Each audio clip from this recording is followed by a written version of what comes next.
Bismillahirrahmanirrahim.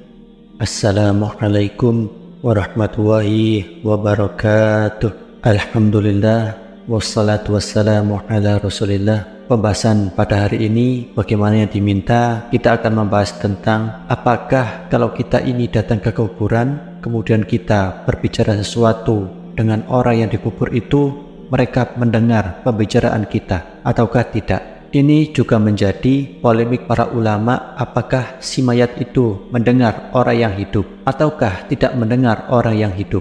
Pertama, bahwa sebagian ulama mengatakan mereka mendengar, seperti Imam Ibnul Qayyim rahimahullah ta'ala mengatakan mendengar dalam kitabnya. Alasannya satu, karena ada hadis Nabi SAW terdapat dalam Sahih Bukhari Muslim. Nabi mengatakan tentang orang yang sudah meninggal, apa kata Rasulullah? Innahu la yasma'u safqa ni'alihim idzan saraf. Jadi orang yang dikubur itu mendengar suara langkah terompah kita itu, suara sandal kita itu mereka dengar. Kemudian sayup-sayup kita keluar dari kuburan baru hilang, baru mereka tidak mendengar lagi. Jadi ada nas bahwa mereka mendengar suara terompah, berarti kan mendengar mereka.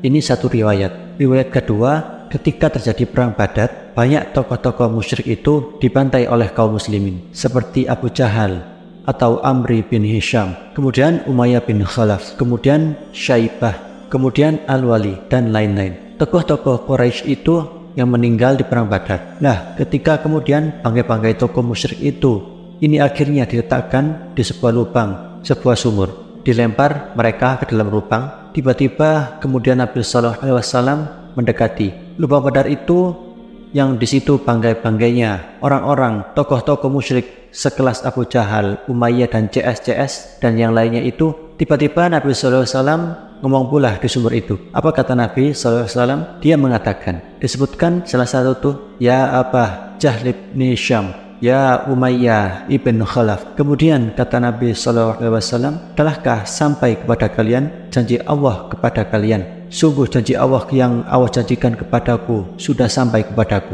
Umar bin Khattab pun heran, ngapain Nabi SAW ngomong di depan lubangnya bangkai-bangkai orang-orang musyrik jahiliyah itu, orang-orang musyrik, tokoh-tokoh musyrik itu, kok Nabi ngomong di situ? Jadi Umar bin Khattab radhiyallahu anhu mengatakan, ya Rasul, innahum jusad, mereka bangkai-bangkai, kenapa kau ajak ngomong, katanya. Apa kata Nabi SAW di hadapan Umar bin Khattab? Walladzi nafsi biyadi ma anta bi asma lima aqulu minhum walakinnahum la yakdiru na'an yujibu.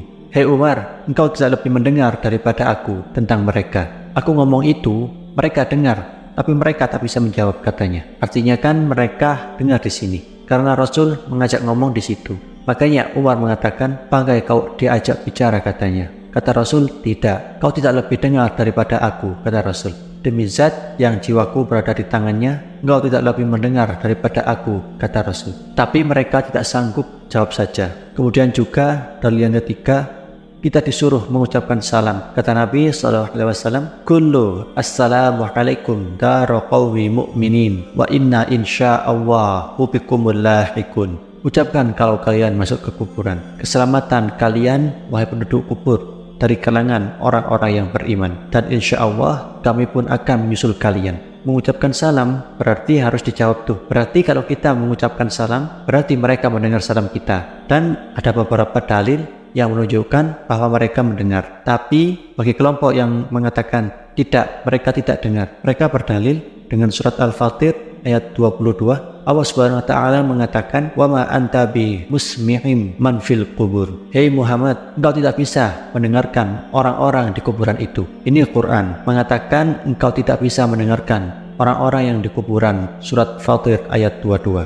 Dan Allah juga mengatakan, "Innaka la tusmi'ul maut." Engkau tidak bisa memperdengarkan orang yang sudah mati. Jadi dua nas Quran ini menunjukkan bahwa orang yang dikubur tidak mendengar apa yang di atas kubur, karena mereka sedang sibuk. Orang yang dikubur loh sedang sibuk. Kalau mereka orang kafir, mereka sibuk diazab. Mana bisa dia ngeliatkan kita yang ada di kubur, dia kan sedang diazab. Kalau dia mendapatkan nikmat kubur, dia sedang bersenang-senang dengan nikmatnya. Lebih nikmat di kuburan daripada senikmat-nikmatnya orang nikmat di dunia. Ngapain pula direken orang di atas kuburan? Artinya di sini ada kelompok yang mengatakan mendengarkan, ada kelompok yang mengatakan tidak mendengarkan. Wallahu a'lam. Kita tidak bisa mengatakan mendengar, kita tidak bisa mengatakan tidak mendengar, tetapi yang jelas bahwa kita tetapkan yang berdasarkan nas saja. Mereka mendengar, tetapi yang berdasarkan dalil maksudnya begini. Yang berdasarkan dalil itu contoh seperti tadi. Mereka mendengar suara sandal. Ini konteksnya apa? Konteks hadis bahwa orang-orang yang dikubur itu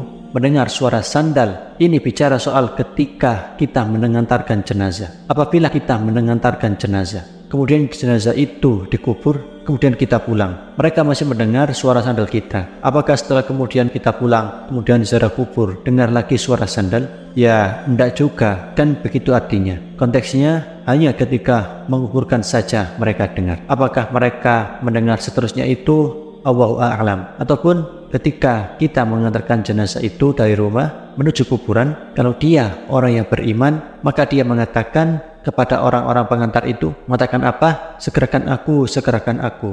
Qaddimuni, qaddimuni. Nah kan, tapi kalau dia orang jahat, dia mengatakan, wa ilakum aina tadhhabun. Hei, celaka kau, mau dibawa kemana aku ini? Katanya. Dia mendengar, itulah yang dinaskan. Jadi maksudnya di sini, apakah mereka mendengar seterusnya ataukah mendengar yang sesuai nas menurut Syekh Usman Khamis yang saya dengar di YouTube, bahwa kalau melihat dalil, ya mereka mendengar secara nas saja, tidak seterusnya mendengar. Walaupun kita tidak menafikan, ada yang berpendapat mendengarkan. Terus kalau kita datang dan kita bicara, mereka tahu. Ada yang mengatakan sama sekali tidak mendengar. Intinya ini menjadi ranah khilaf ulama, ya, tapi yang selamat adalah kita. Tidak mengatakan mendengar, ya, kita juga tidak mengatakan tidak mendengar. Kita ikut dalil saja. Wallahu a'lam. Subhanakallahumma wa bihamdika asyhadu an la ilaha illa anta astaghfiruka wa atubu ilaik. Wassalamualaikum